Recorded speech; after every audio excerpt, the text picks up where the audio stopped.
दोस्तों, गरीबी एक बहुत ही मुश्किल और दुखद चीज़ है। गरीबी में इंसान को बहुत कुछ महसूस होता है। उसकी भावनाएं उदासी और दर्द से भरी होती है। वह महसूस करना पड़ता है, वह कुछ नहीं कर सकता है। उसके जीवन में कई समस्याएं होती हैं। गरीबी में वाला व्यक्ति बहुत सीमाओं में फंसा होता है। कई बार गरीब इंसान अपने परिवार को दो दो वक्त की रोटी और पानी पिलाने के लिए भी बहुत मुश्किलों का सामना करना पड़ा है। उसके भाग्य में चाहे जो भी खुशियां हों, लेकिन उसे वह खुशियां आसानी से नहीं मिलती है। मानो कोई उनका नियम हो या ना हो, या कोई कुदरत की ताकत हो जो उसके पास पैसा आने से रोक रही हो, या कोई ऐसी बातचीत हो जो कि वह इंसान गलत करता हो। महसूस सब करते हैं, लेकिन दुनिया की मानो तो हमें हमेशा आशा रखनी चाहिए कि कुछ अच्छा ही होगा, न कि बुरा। क्योंकि कहते हैं जब रास्ते कितने मुश्किल क्यों ना हो, आपको तो धीरज और आपकी कड़ी मेहनत की आपकी सबसे बड़ी ताकत होती है। लेकिन क्या हो जब आप खेल ही ऐसा खेल रहे हो जहाँ आपकी हार पक्की है? क्या तुम्हें पता चले कि तुम जो कुछ भी समझते और सोचते आए हो सफलता और पैसा के बारे में, वह सब पाने का कोई ख्याल हो और आप उस ख्याल उस नियम में वंचित हो, तब हमारा धीरज और हमारी लाख की गई कोशिशों का भी नाकाम होना तय है।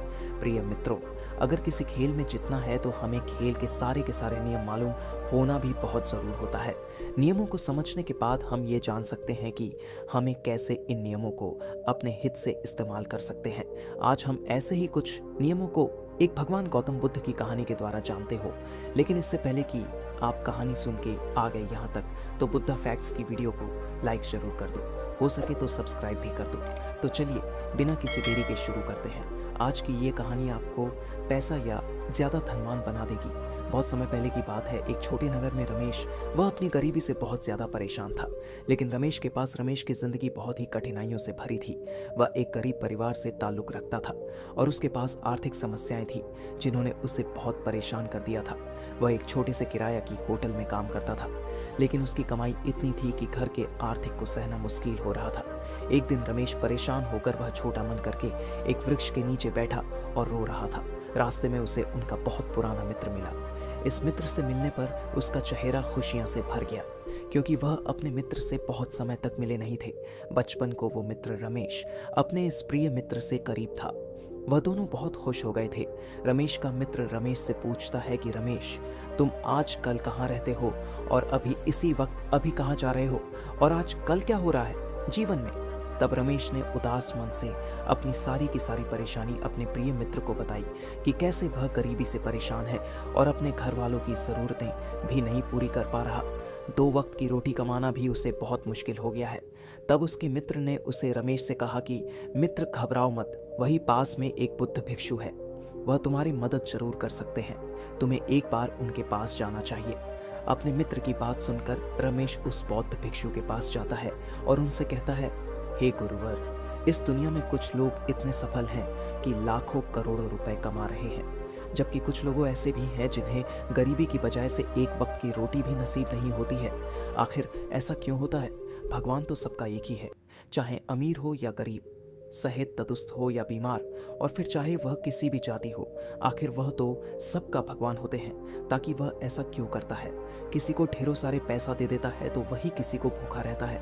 उस गुरु ने उस व्यक्ति की सारी बात सुनी और बोले, बच्चा, तुम बिल्कुल सही कह रहे हो, वह भगवान हम सभी का है, चाहे वह कोई भी किसी भी जाति का हो, लेकिन हम भी तो सब इसी की परछाई है। तो फिर हम सभी को एक समान होना चाहिए, लेकिन एक जैसे नहीं है। आपस में लड़ते हैं, झगड़े हैं, तो भला वह हमें एक जैसा क्यों बनाएगा?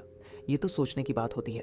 अच्छा, तुम मुझे एक बात बताओ, माना कि तुम्हारे 2 बच्चे हैं, एक बहुत ही समझदार है और वही दूसरा बच्चा सही नहीं है, वह नशा करता है, पैसा बर्बाद करता है। फिर तुम्हारे पास तुम्हारे दोनों बच्चे आते हैं और तुमसे कुछ पैसे हैं, तो तुम पैसा किसे दोगे?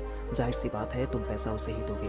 पैसा की अहमियत को जानता है, उसे कैसे खर्च करना है, उसे कैसे और ज़्यादा पैसा कमाया जा सकता है, जो इस बात को जानता है। यकीन तुम पैसा उसे ही दोगे ना, कि उसे दोगे जो पैसा बर्बाद करता है, नशा करता है? पैसे की अहमियत पता नहीं है, तुम पैसा बिल्कुल नहीं दोगे। भगवान भी ऐसा ही करता है। मैं यह नहीं कहता कि तुम नशा करते हो या तुम ये नहीं, या तुम गलत हो, बल्कि मेरे कहने का मतलब ये है कि तुम यह नहीं जानते कि पैसा कैसे मैनेज किया जाता है।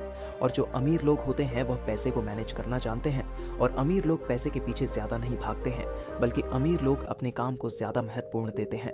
पैसा उसके खुद पे खुद पास आता है और उनकी अच्छी आदतें भी होती है। कुछ उनके नियम होते हैं जो अमीर को और अमीर बना देती है और गरीब को गरीब बना देती है। जो अमीर लोग अपना पैसे वहाँ इन्वेस्ट करते हैं जहाँ से पैसा आया है। बाकी आप अमीर बनना चाहते हो तो अपने काम पर ज़्यादा ध्यान देना होगा और अपनी मेहनत करो और ख़ुद पर विश्वास करो, और मुझे एक दिन अमीर बनना है और गरीब से जल्दी छुटकारा पाएगा। आप पैसा वह इन्वेस्ट करो, वहाँ पैसा खुद बेखुद आते रहे।